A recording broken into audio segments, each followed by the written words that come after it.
Yes. UAV is out of fuel. Returning to resupply.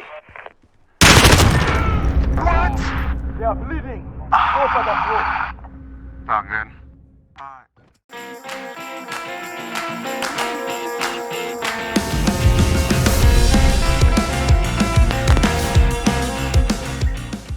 What is up, my people? Today we are talking about some tips to improve your game in Call of Duty Modern Warfare. Before we get started, I stream every Friday, Saturday, starting at 6 p.m. Central Standard Time. Also, if you want to stay up to date, follow my Twitter for updates and those sick tweets. You know what I'm saying?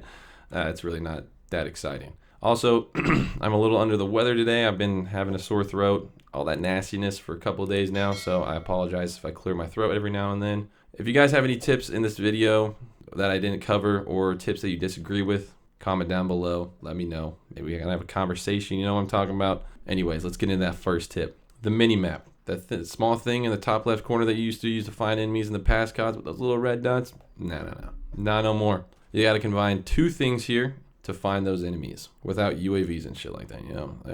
Obviously, you can find enemies with UAVs on the minimap. Anyways, using the minimap in the top left is mainly used for locating your teammates. Also, keep an eye out for where your teammates spawn on the minimap, just in case the spawns swap so you don't get shot in the back. There's also a new addition to this game, which is the compass on the top of your screen. That is where the enemy's fire will be shown. When the enemy fires, it will show a red dot on your compass, so you will need to combine your minimap skills with your compass skills. Oh, fuck. Oh, fuck. Woo! Anyways, combining that with your compass skills and UAVs, this is definitely one of the hardest things for me to adjust to for this COD, but I mean, it'll come with time. All you gotta do is, keep making sure you're looking at both every now and then. If you don't practice, you won't get better. Moving on to tip number 2. If you haven't played yet, or you aren't paying attention to what people use most in this game, then what are you doing? If you're complaining about kills and you're using MP7, you're getting trashed on long range by an M4, well then baby, start using the M4. What I'm trying to say is rifles are the top dog in this game. That doesn't mean the other types of weapons are obsolete, but they're more situational than rifles. The maps are a little bit bigger and not as much close range. M4A1 is a top gun as of now, in my opinion. Will it get nerfed? Probably. It's Call of Duty, but time will tell. Another thing on weapons is to build your weapon to how you play. There's so many different options for attachments to choose from. It can be just like insanely daunting just to look at all of them once you have it unlocked, or even halfway unlocked. But if you like to play more up close, maybe add a laser or things that help with hip fire and aiming in sights quicker. If you like to play long range, obviously attachments that make that projectile velocity and all that, M16 attachments, stuff like that. Also, a huge tip that I cannot stress enough is to get used to iron sights. That slot for sights takes up one of the slots for attachments.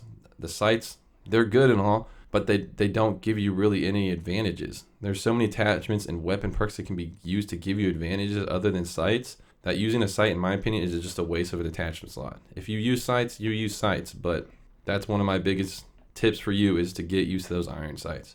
Moving on from weapons and onto the perk system. This really isn't too hard of a section. There's really only a couple of solid perks, once again, in my opinion. For the first slot, overkill is the only way to go. I would recommend going with a shotgun because the TTK in this game is super quick. This makes shotguns insane, especially the 7.25. That thing has some insane one-shot kill range, like what the hell just hit me kind of thing.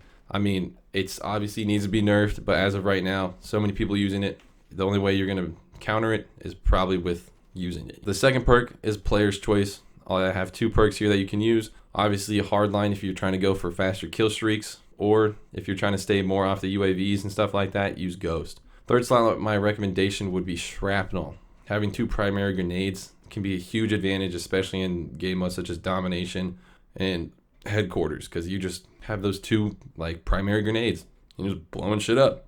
I could see using tune-up if you use field upgrades that have longer cooldowns, but I don't know why you would. I run either Dead Silence or the Ammunition Crate, so those are 2 pretty quick cooldowns for field upgrades. But once again, the beauty of this is to play the game how you want to play it.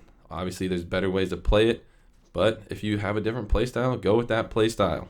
Anyways, on to the next thing, sprint/super sprint, double sprint, whatever the heck it's called. Use the double sprint wisely. If you get caught in that animation, it takes a lot longer to be able to fire your gun. Don't get caught sprinting in general, but still, super sprinting is worse than just getting caught sprinting. Don't sprint around corners. In my opinion, try to aim around corners as much as possible. Knowing the maps is crucial for this because you will eventually find common spots the enemies will sit, and you can pre-aim those spots when turning corners.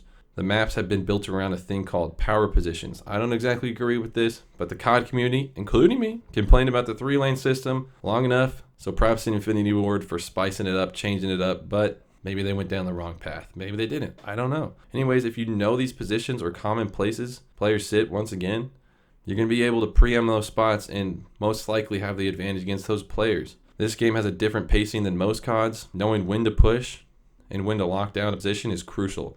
Like those things that I was just talking about, the power positions. When to hold those down and when to push up if you need to push up is going to help you immensely. Once again, this is something that will come with time, and it's something people need to get used to with this new COD, especially the COD veterans. Newer people coming in to this COD have a slight advantage because they'll probably adapt quicker to this COD because it's just the play style. If you're a veteran, you had a play style the past like 8 years, but now that play style is now gone. It's still kind of there, but it's a new play style in this Modern Warfare. One last thing is that I just figured out is the fact that score streaks do not cycle, meaning once you earn them, you cannot get them again until you die. So that being said, once you reach your highest kill streak and you aren't really being that guy and going for a nuke, then it might be a time to play recklessly. I'm not saying don't go for nukes if you've never gotten one. It's a good achievement, but I mean, maybe if you've already gotten like one, why go for another, you know? I mean, just to brag to friends, okay, whatever, but I mean, play the game out. Anyways, I'm not telling you not to go for nukes. I'm not saying you're a bad dude if you go for nukes, but maybe play a bit more aggressive. Don't sit in power positions to get nukes. You've already gotten one. Once you have all your kill streaks, fuck, play more aggressive. Anyways, that's all I've got for you now. Let me know if you have any questions in the comments below, and I will reply as quick as possible. Also, I'll be trying out Specialist and seeing if it's even viable or if it's even good, if it's a thing that you can use. Probably not, but I'll be trying it out. Thanks for watching. Stay warm by the fire, my friends. Who the hell put that in the script? Makes me sound like a fucking idiot.